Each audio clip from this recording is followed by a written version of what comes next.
Hey y'all, thanks for coming back for part two. I hope you enjoy it. Um, it's getting good, right?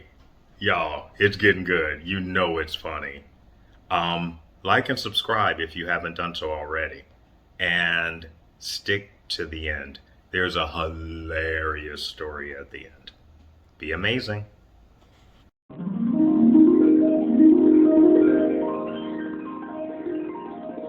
Look, putting their arms up. Oh my God, almost there. Like, no, Stop sir. it. No, ma'am. Stop it. Get away from me. If you're almost there, take on some of this oppression. Like, that's fantastic. So You want to you go take get on the followed fact in the that I store. have to work as harder than you need to keep my credit cute? Mm-hmm. So you almost there. So we're gonna switch paychecks. We gonna switch? Can I take your coins? No? We're gonna balance this out. No, okay. So No? you're not almost All right anywhere. then. Shut the fuck up and go somewhere. That is Go so with sweet. God now. Bye. Be blessed. Jesus loves you. Blessed. Be blessed. All God's love.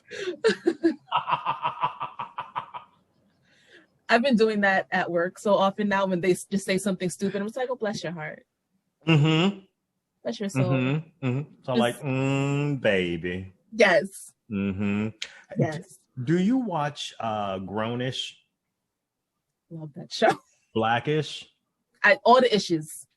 I'm here for Okay. all the issues. The one I was actually thinking about was Mixedish because with Aunt Dee Dee, Yes.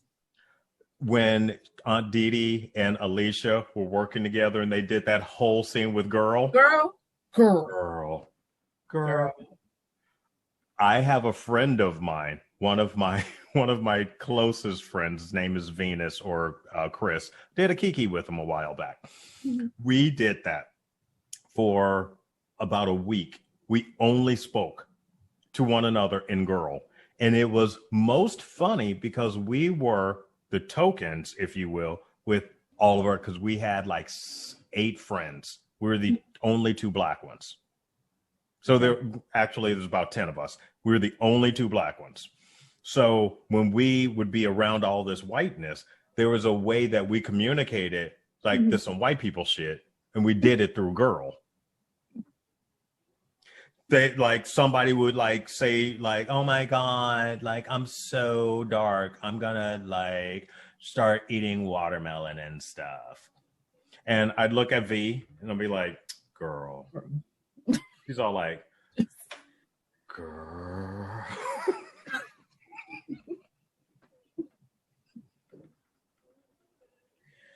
And here's a funny thing, Nia.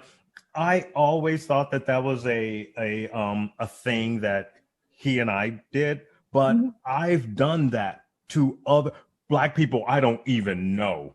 Yes.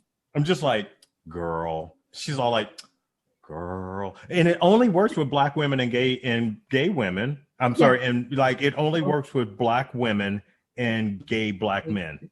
Yeah. Oh, and gay white men. But well, yeah. But with black women, and then that look.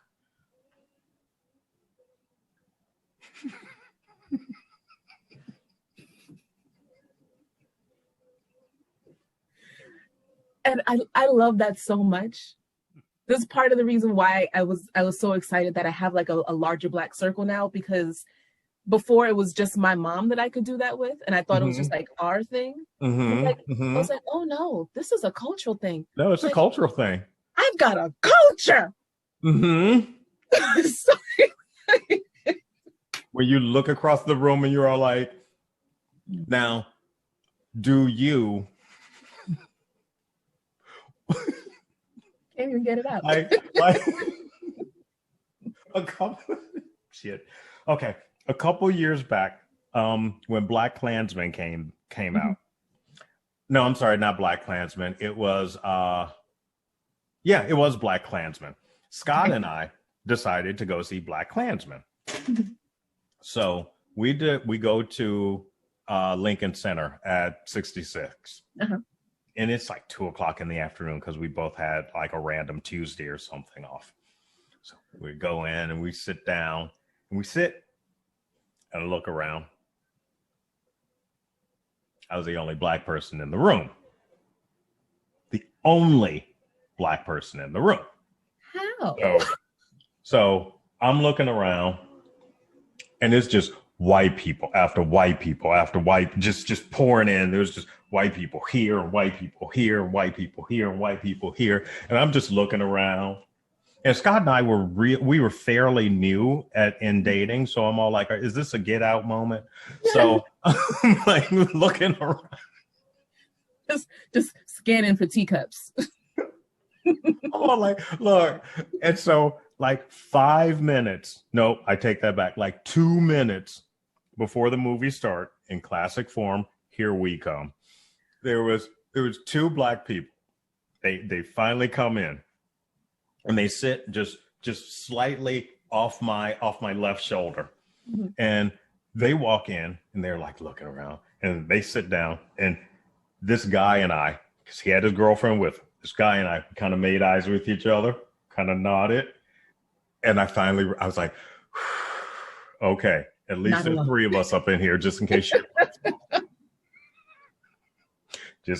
pops off. I'm not alone. I don't have to be the voice for my people by myself. You know, and that is something that I feel like white people take for granted. Well, one of the many things that white people take for granted is the fact that they can walk into any room for the most part, unless they're in our neighborhoods. Mm-hmm. They can walk into any room and just sit and chit chat and be comfortable and not have to look around and not have to check their surroundings. Whereas we have been trained and are now forced to be very aware of what level of sprinkle we're at. And then just and then understand how we then need to modify our behavior. Exactly. How black do I have to be? I was just gonna. How black do I have to be? And what's about to happen, and how black am I gonna have to act? Mm-hmm.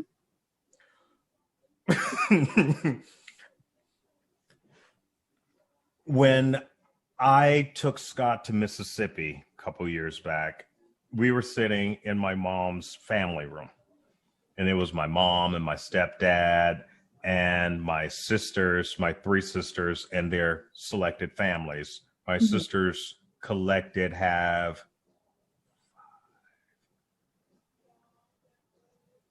10 or 11 children, somewhere in there. Well, hot damn. Well, yeah, my older sister has 5. Jasmine has 3. Jessica has 2. But at the time, no, Jessica has 2. Shoot, they were all there. And Scott, he sits around. He's all like, he's just having a great time. We're driving back to our B&B, and he says to me, he's all like, that's the first time I've ever been the only white person in the room. Was he uncomfortable? I was like, how'd that feel? He's all like, I was perfectly fine. I was like, yeah, I know, right? And unfortunately, that's part of the privilege, because they can feel perfectly fine in any perfectly room. Fine. And we have to be on our white behavior. Yes, we must. I don't do that anymore. No, I'm just unapologetically myself. I was like, girl, fuck that. I don't have time. I even decided to stop code switching. Really? Yeah, I stopped. I completely stopped. It's just how if I say like a blackism that you don't understand, that's you. That's on you. Google it. Google it. If you want me to explain it, I will, but I've decided never to adjust my vernacular for anyone, because no one adjusts their vernacular for me. That's very true. So I refuse. I will not do it. That's hard, especially in like the business world. That's difficult to at least feel comfortable doing it, just because you know you're going to get the smoke for it. Like it's a big risk. Yeah, it's a big risk. Yeah, and as a black woman, you have to take on your challenges when you can. There are battles, and there are so many battles in the day. And sometimes you just you're so busy swatting dicks away, you just like, look, it's too many things. It's too many things. Yes. And the the sheer caucasity. I don't like part of me wants to walk around with like a camera and a mic all the time and then just like start cataloging everything and then start sitting some of these white folks down and saying, okay, this is what you said on this day and this particular occasion, and I'm going to explain to you why this is wrong. And see, and you did it again after I explained it. So I'm going to explain to you why this is worse because you knew and then repeated the behavior. Because if I tell you something, if I say, hey, John, when you said, oh, wow, is that your real hair? That's a microaggression. And a microaggression is based in racism. It's based in a stereotype. And the stereotypes are based in hatred. Now, going forward, if you would like to have a conversation about hair and the proper hair care, I will be more than happy to send you some Google links so you can actually examine it for yourself, because I don't have time to educate your damn ass because I have shit to do. Now, that's strike number one.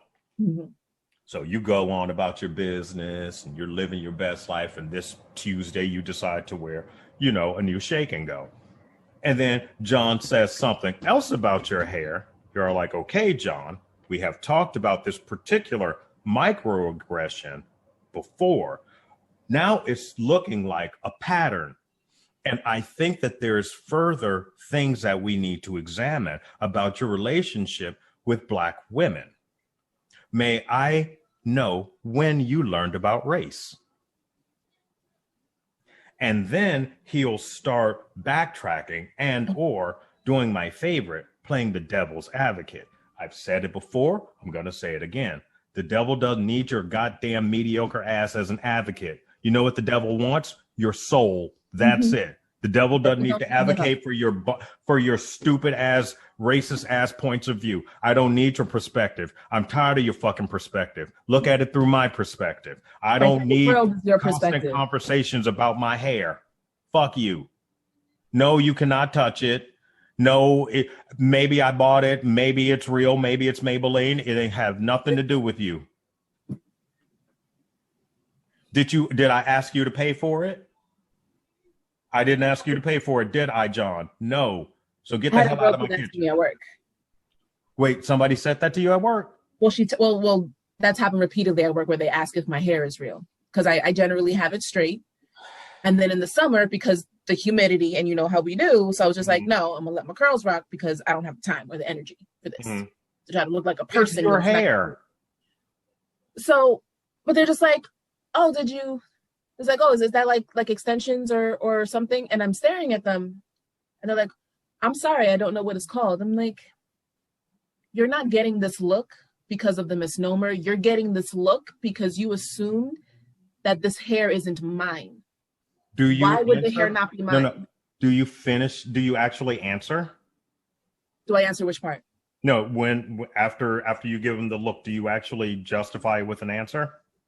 No. Okay, good. Because I need you to just sit into that look. Just sit into that look. You're all like, because it's a constant thing about what I have on or the accessories that I wear because I'm accessory crazy. So I've got like rings for days. My earrings are always out of control. My necklaces are just.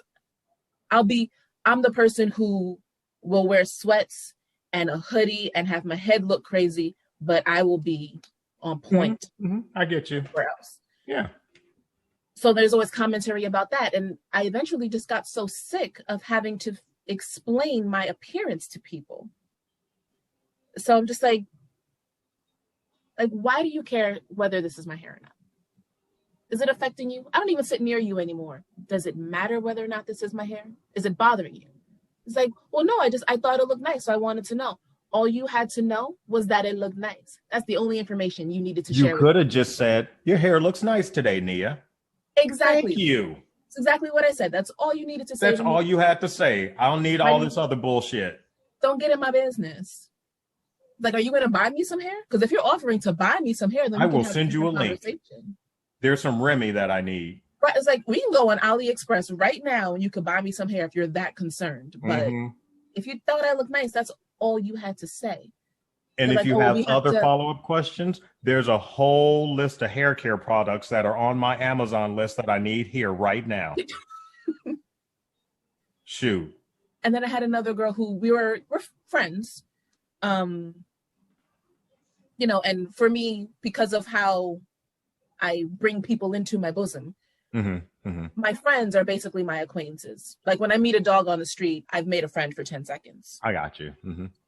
So we're friends. So she's just like, oh, I love your curls. And I saw her hand reaching up.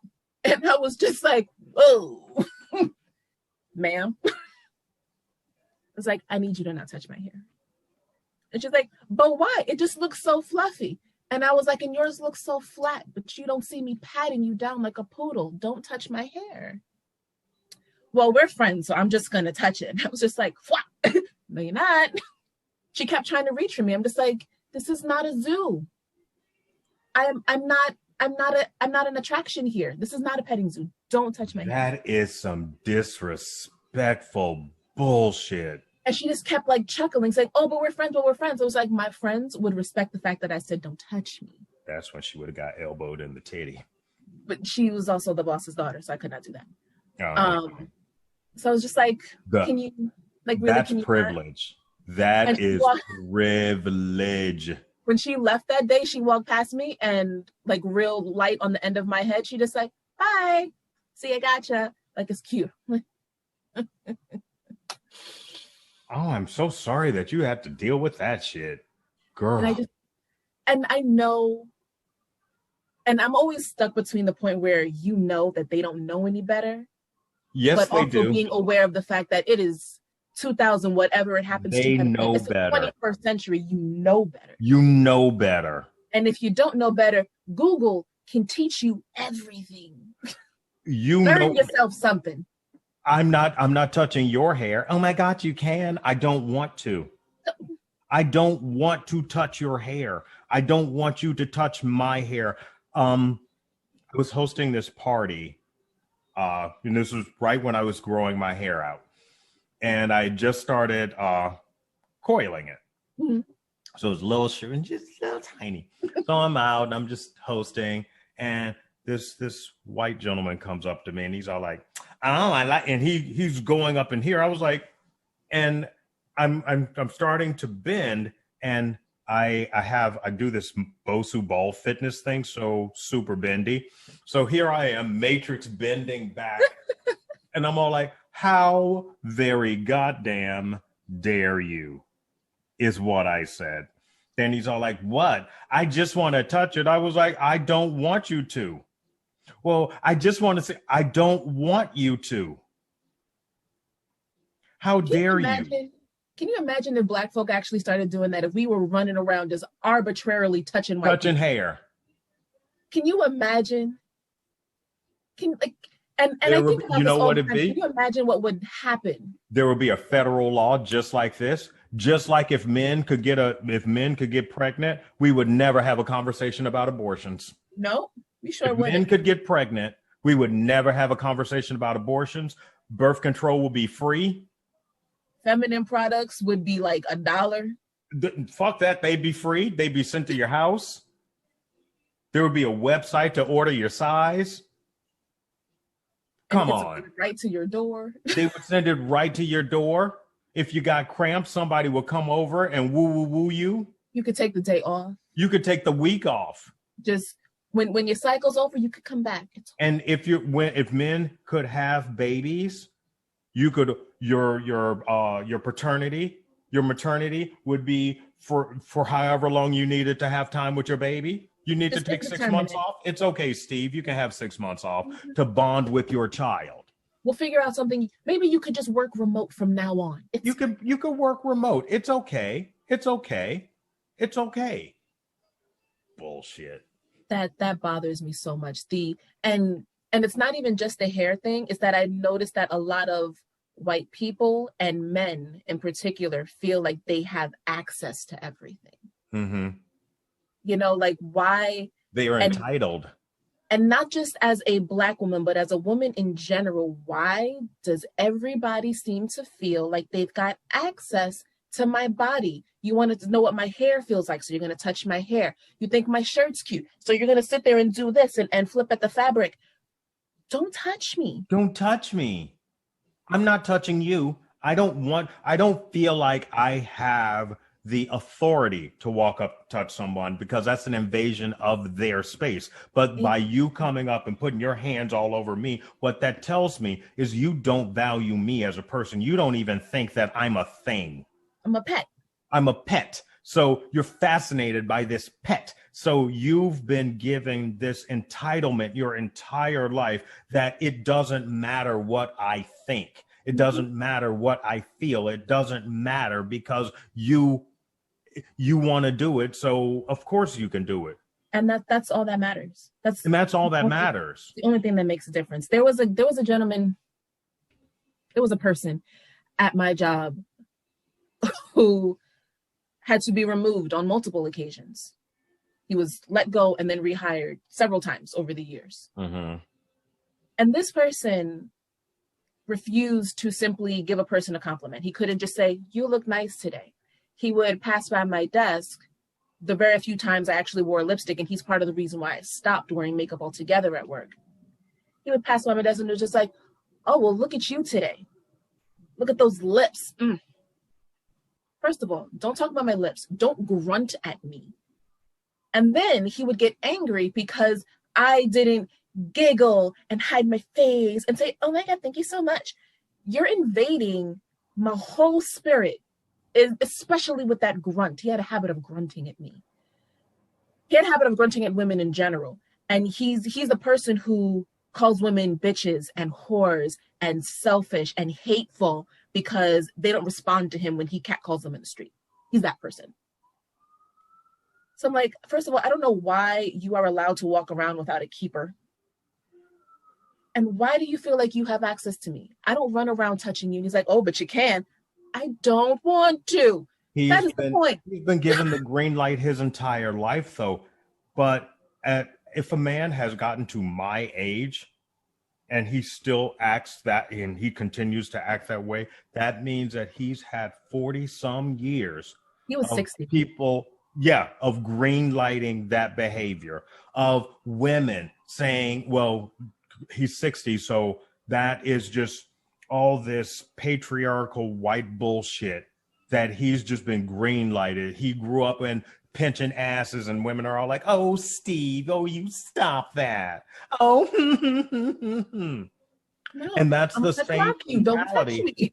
And it's like, well, I didn't, I'm just playing.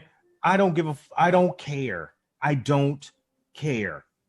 And I know that because you need that damn job, you can't tell him where to go and how to get there. Oh, I stopped caring after like the fourth time they rehired him. I know, but like you can't like tell him about himself, because then they'll be like, "You know what? This is your last day." Oh, well, they sat me down. Now, mind you, especially at this point, they couldn't afford to lose me. Nobody else is doing my job. Mm-hmm. But I had been through multiple disrespectful behaviors. I got sat down and told, "Well, you got to understand, and they don't mean any harm, and just don't be so mean. Try to just calm down. They're not there all the time. It's a couple of days a week. You got to deal with it. It's really not that bad." How are you supposed to? How does that make any goddamn sense? No, it does not. That doesn't make any sense. There is no sense to be found. None of it. I got in an argument with one of my coworkers once, and it was because something was wrong on a document we sent a client. And I said, "Okay, well, this department," mind you, he was the only person working on it. But instead of saying his name, I simply said, "The department made a mishap, or, there was an error. We'll fix it." That's all I said to the client in front of him. Mm-hmm. I get off the phone and he's like, "Don't tell people that I made any mistakes. I didn't make any mistakes. They probably did it. You may have changed something and didn't realize it while you're working. Don't tell people that things are my fault. He's screaming at me. So I had already had it up to here with him for various other reasons, which I should not have done. But he got aggressive and he got loud. So it's like, let me tell you something. What you're not going to do is yell at me. You're not going to get in my face. I didn't say shit to the client about you. This had nothing to do with me. You fucked up. I'm trying to correct it. Don't do that again. I am not the one. And while I'm speaking to him, granted, my voice was as high as his was. It shouldn't have been because angry Black woman. But I reciprocated exactly what I was given. He got up. As I'm speaking, got up, turned his back, and walked out. Of course. This. Yep. Jonathan, when I tell you I was about to flip my desk, when he came back, I couldn't contain my anger. And the second I saw his face, I started screaming. Don't you ever leave when I'm speaking to you. That is so disrespectful. When someone is talking to you just because you don't want to hear it, you're going to walk out. How dare you? I trained you. Do you realize that this is not how you deal with people? You want to be a misogynist and a pig and a piece of shit? You can do it on your own time. Don't bring that here. Leave it in the street where it belongs. I went off. I should not have. I own that. But he came at me and then responded disrespectfully when I corrected the behavior. And then when we spoke to my boss, my boss admittedly said, because he was like, oh, I don't have a problem with women. I respect all women. My boss said, no, you don't. We're just like, we know you don't like women. It's fine, though. Everybody is going to be nice to everybody. Pointed to me, Nia, you're going to control your temper, and everybody's going to be nice to everybody. We're all going to respect each other. I wanted to throw everything. We are all going to respect each other, but I am the only one who has to control their temper. Why am I being called out? Come on, tone police. When I respond in kind to how I am treated, I will control my temper. Woman. Yes. How dare you? But everyone will respect each other and we'll all be nice. I was like, do you realize I was the only one who was scolded in there? It's like, no, I told him he doesn't like women. I was like, you making a statement of fact is not scolding. It's like me saying while we're in there that the walls are white. The ceiling is egg crew. The sky is blue. That's all you did. You didn't scold anybody. You didn't correct his behavior because it continued. So I'm like, do you realize the message you send when you tell me that I have to adjust something on a situation that he incited and you do nothing to him? It's like, oh, don't worry. We'll talk to him. They went out for some beers and, the next day he comes back and he's like, we have to find a way to learn to work better together. So he was like, nah, I'm good. Some white man conversation. Hey, we need her. You can't treat her that way. We know she's a little hot tempered, but she's really good at her job. She'll leave. And you did fuck up, Gary. You did. You know what? You're right. You have to apologize. You don't have to mean it, but you have to apologize. Fine. You next round. All right. You know what? You know what's sad? That would have been the progressive version of how that conversation actually how that conversation probably actually went. That would have been the highly evolved version. And it was the Sri Lankan gentleman who I had this altercation with. I'm like, you're the only other one that I have here. How did I know that? I knew it. Like, why you? It could have been anybody else. Why did you have to be the one to do it? And the funny thing is that everyone looked, everyone came to me and said, oh, are you okay?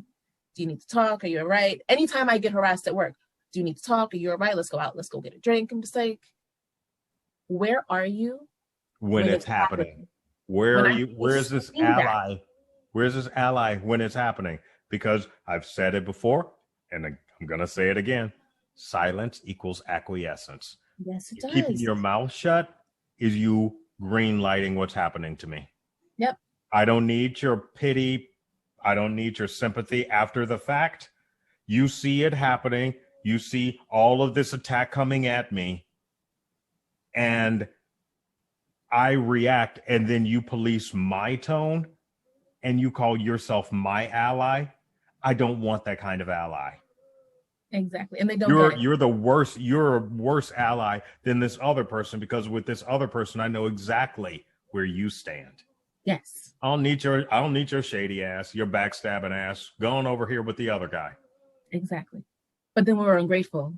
We're ungrateful when that happens. Because, well, I'm trying to be here for you, but this is still a business. I still have to protect my job. Yeah. Nobody's coming for your job. You didn't have to come and say anything to me. This little 3-act play that you're putting on right now, this is for you. This isn't for even you to absolve your white guilt. You know, you came to the rescue of the poor little black girl who's getting picked on. After so now you feel better about you, despite the fact it was after. Yeah, it was way after the fact. But you did it, so yay you. You're not racist. You care about things. Hurrah. Okay. If this is what you need, that's fine. I don't have time for it, though. I hope the universe brings you a new job in this year. Say it again so the God Lord can hear you. Look, that sounds toxic. Yeah, that sounds toxic. At one point in my life when I was in corporate America, I was...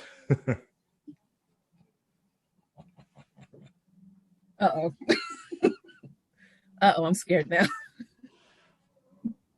Okay, so this woman that I worked for turned me, she reported sexual harassment on me to HR because I spurned her advances. She was this large-breasted white woman I used to work with. She had like an 80s style poodle perm. Oh dear. With some bangs. Oh dear. Okay. And I was working as a call center supervisor for a company in Denver, Colorado. So people would call in. We were working on cell phones, and I had my team of people. And every day she would come in to my desk and put her titties here and here. Yeah. So the first time it happened, I'm like, I need an adult. and I'm all like, because I'm sitting here, and I was like, oh, those are heavy. Oh, titties. And so I was like, oh, isn't that special? And so, but it kept happening. Oh, I'm so sorry. There was one particular time she's all like, well, you've never had the right woman before. And she just kept rubbing these big ass titties all over my back. And I'm all like, I just don't I was like, no, just stop it. Stop it. Just stop it. Stop putting your titties on me. Just stop it. Oh, and so I leave and I go walk around the block because I was just like, I cannot believe this bitch keeps, and I'm sorry for using that word, but at that time, it applies. Look, this bitch kept putting her titties all over my back, and I was like, why? Well, I just don't understand these just titties all over me, and just titties, big ass, big white titties, just big white titties. Big titties. And so I finally calmed myself down. Oh no, I feel so bad. I finally calmed myself down and I go back upstairs and I'm all like, HR manager comes over. I need to see you in my office. Now, the HR manager at this particular company was an alcoholic lesbian. And we didn't know this until after we had to have her fired. Oh, dear. Okay. So she comes in, she's all like, so and so has said that you have been harassing her, and she said that you have been putting your penis on her thigh.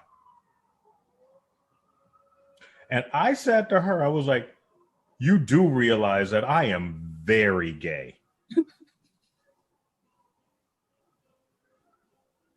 And I am very gay. And she's put her titties on my back every single day for the last like 3 weeks, and I could not take it. She kept throwing herself at me. She pinned me in like the copy room. She's like touching me all the time. I can't take it. I can't take it. Well, I'm going to have to investigate because I don't believe you. So then then she goes over to the white woman.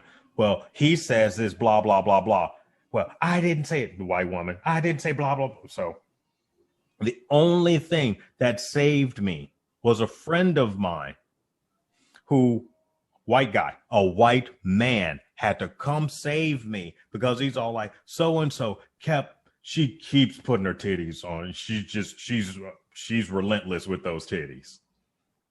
And so he saved me from getting fired and having a sexual harassment case against me from some woman who was trying to throw herself at me that I did not want. See, that I don't understand how people can so easily ignore the way people weaponize their whiteness. Mm-hmm. Like, how does...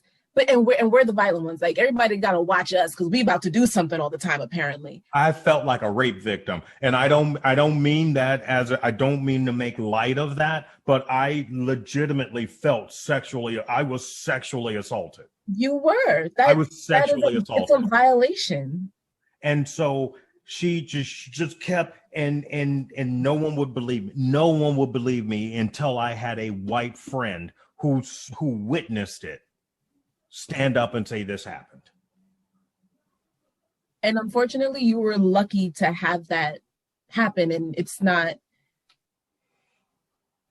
ridiculous that even after telling them that you are like, I flew here on a rainbow unicorn gay. Have you seen me? Girl, I'm wearing a half shirt. How dare you? The audacity. The caucasity of it all. Jesus. And they're still just like, well, I don't believe you. Like, why? Like, and why would you? And even if she maybe thought that you were lying about being gay, like, what kind of crazy ass long con is that for you to have been faking gay this whole time? Like, why would you even do that? And this particular woman was... Say it. Just girl. There is no way on God's green earth, even if I could bring myself to enjoy the touch of a woman,